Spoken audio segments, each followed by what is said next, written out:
You are about to embark on the wonderful adventure of scuba diving. You will be given the means to enjoy Earth's last frontier, the underwater world.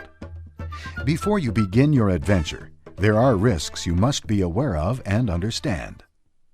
Be aware that water is not a human's natural environment. Anytime you enter the water to scuba dive, there is the risk of an accident that may include injury or even death. At first, you will need to listen to and learn from your instructor, who will teach you how to be a scuba diver. But the very essence of the course is to make you independent, so the responsibility for your well-being depends on you. Because your safety basically depends on your personal actions and how well you apply yourself and follow the rules, you will be required to sign a series of forms. It is very important that you read each form carefully, so you understand fully what you are signing and what rights you are relinquishing. Let's now watch an overview of the areas of risk in scuba diving. You will see that if you follow the safety rules discussed in your course, the risks are relatively small and controllable, and you can learn to be a responsible diver.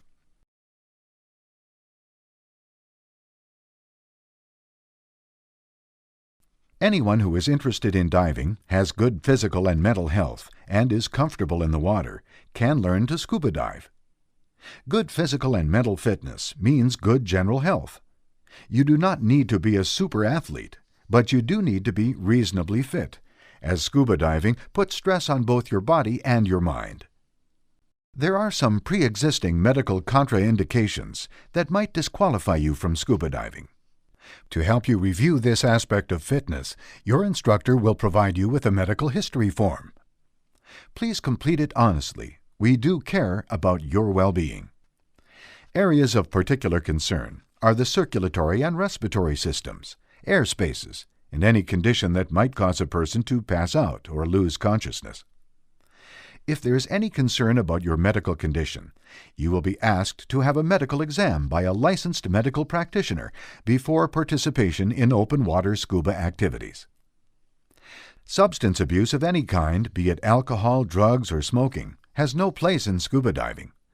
If you have any problem with any of these, it is far better to deal with the problem before you take scuba lessons. A key element to your success as a scuba diver is motivation. You have to want to do it. You should not be in a scuba class to please someone else if you are unduly afraid of the water or the activity.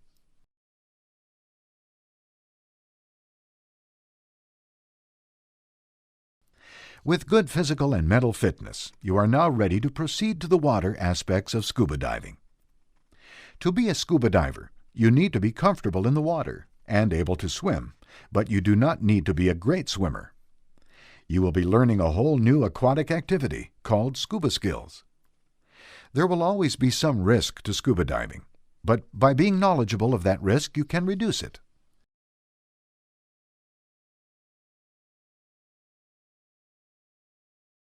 Scuba diving is an equipment-intense activity. Without special equipment, we could not see, breathe, or move underwater. Proper, complete dive equipment that fits and is adjusted for you is essential to comfortable, efficient scuba diving. Misuse of diving equipment is the main concern, as malfunction rarely causes accidents.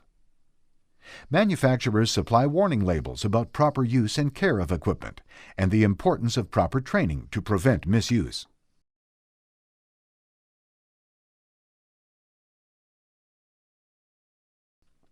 Breathing and pressure changes are also of particular importance to scuba divers. Because water weighs a great deal more than air, pressure increases rapidly as you go down and must be equalized. Your diving equipment and the skills you learn in class will prepare you to handle these pressure changes. Obviously, it is very important to have enough air to breathe underwater. Running out of air is usually a result of human error and puts a diver at great risk.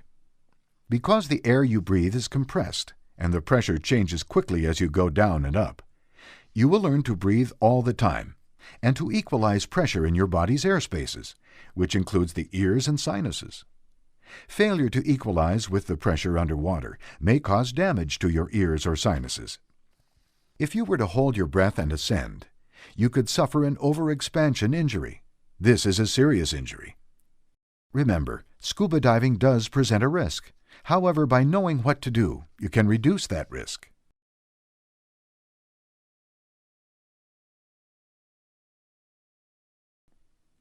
Buoyancy control is a primary skill of scuba diving. Proper use of a well-fitting buoyancy compensator, or BC, makes diving safer, easier, more comfortable, and more enjoyable. Much of your training in your scuba course will focus on learning to use buoyancy control to your advantage while underwater. But buoyancy control is also important on the surface. Keeping your BC inflated on the surface allows you to rest easily.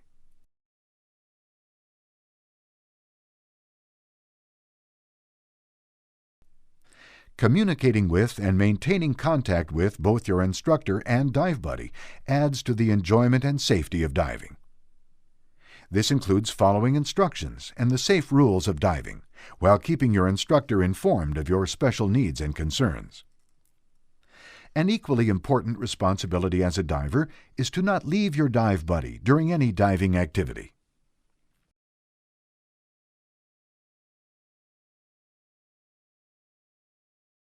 Control is a key concept in scuba diving. This means you are in control of your mind, body, and total diving system, so you can effectively deal with the environment, your buddy, and yourself. In diving, we talk about staying in your comfort zone by knowing your limits. This provides a margin of safety in difficult situations and helps you keep faith with the cardinal rule of all adventuresome activities. Stay calm, don't panic. All of these things taken together will help you develop a level of awareness so you are ready to participate in scuba diving. You will learn to reduce risk, but it cannot be eliminated.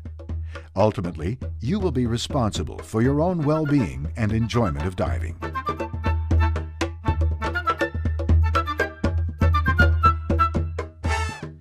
Because you have been informed of many of the risks of scuba diving, you can now go through the details of completing the necessary forms in which you acknowledge this information. You can then begin your diving course and your exploration of the underwater world.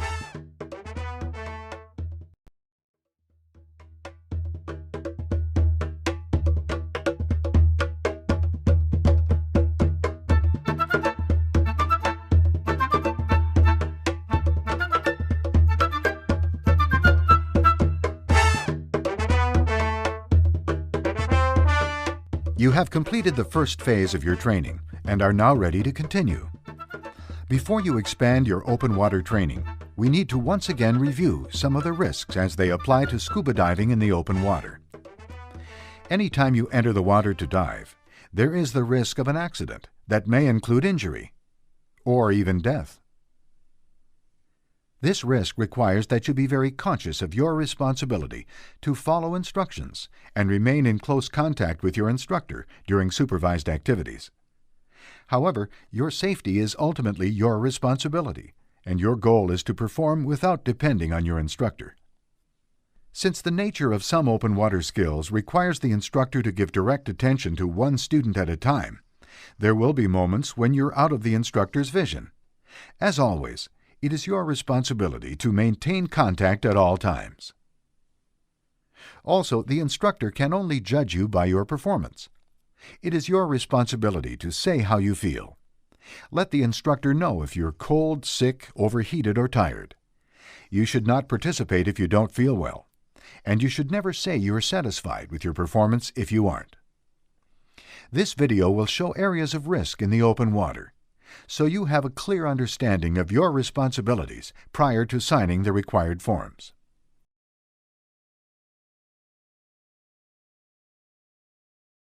You are responsible for your own physical and mental fitness. Your current readiness to dive includes not being sick or in poor health.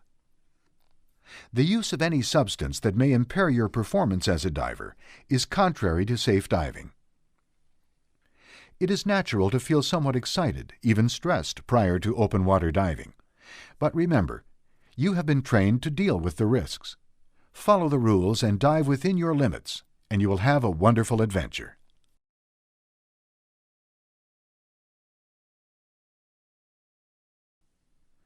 As your comfort and skills in the water now include scuba, You are now ready to further develop that same level of comfort with your scuba skills in open water. Risk cannot be totally removed from scuba diving or any other activity, but you can deal with it by learning to dive and by following the safe diving rules.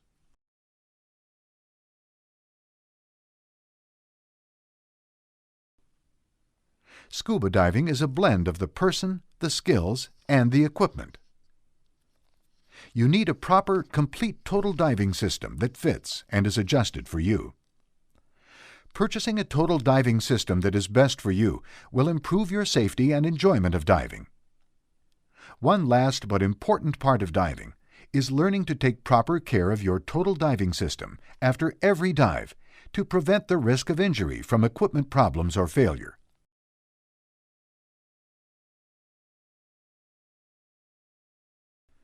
A special concern of scuba diving is the need to equalize your ears and sinuses as you descend underwater. By controlling your buoyancy with your BC, you can provide yourself time to equalize and not go beyond your planned depth.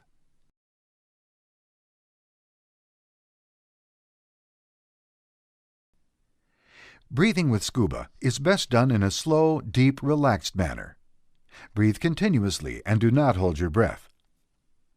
Swimming in a steady, slow, easy manner with neutral buoyancy will make you a more efficient diver.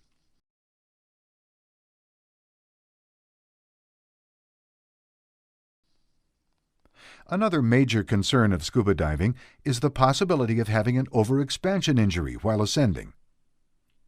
By relaxing and breathing as you control your buoyancy, you can perform a slow and easy ascent. You need to look up, reach up, and proceed with care as you approach the surface. Otherwise, you might hit something, such as a boat, on the way up. Once on the surface, make your presence known to boaters. Be aware that you can see boats better than they can see you. Your understanding, your equipment, and your skills all help reduce the risks of diving. But remember that injuries can still occur.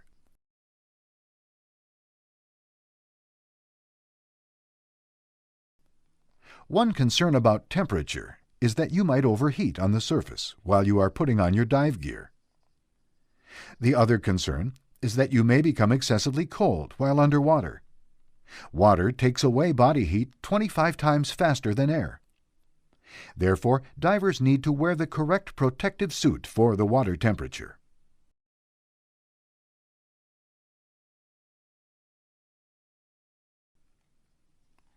Decompression sickness is a problem that can occur even if you follow all the rules. This is something you need to know and understand. Time underwater is based on decompression needs, air consumption, and comfort. You need to plan your dive and monitor your air supply to avoid running out of air. An out-of-air situation could lead to panic and drowning.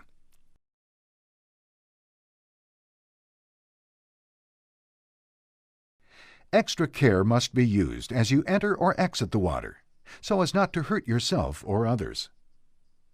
A rocky shoreline, surf, and currents all add up to risks of diving. Diving skills, along with a calm, relaxed approach, will help you deal with these environmental conditions. Entanglement is a problem that can be handled as long as you don't panic. Some aquatic life can be harmful, and care needs to be taken to avoid contact and to not provoke animals. The risk of diving-related injury is, of course, greater in the open water than in the swimming pool. But how you behave and relate to other divers is a key to lessening problems. You need to follow the instructions from diving leaders and follow the safe rules of diving. It is your responsibility to maintain both buddy and instructor contact during open water training dives. At the same time, only do those things to and with your buddy that you are comfortable with. You need to stay within your comfort zone. Keep your instructor informed of your needs, wishes, and concerns. The whole process of instruction will, therefore, go far better. Remember, the instructor only knows how you look, not how you feel. Stress is a normal and expected part of scuba diving. You need to control it to be able to solve problems while in the water.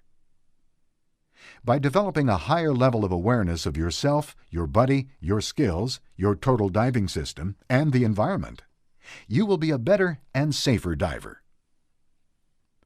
By putting all these ideas together with your training, you will be ready to dive in open water. Risk is a part of life. Activities that add adventure to our lives also add risks. Yet most recreational divers enjoy scuba diving without ever having an injury. At the same time, no one can guarantee that you will never have an accident.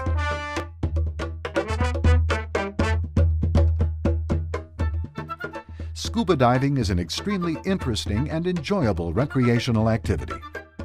With the information provided here, your diving instruction, and a thinking approach to scuba diving, you can have exciting adventures with a known and controllable degree of risk.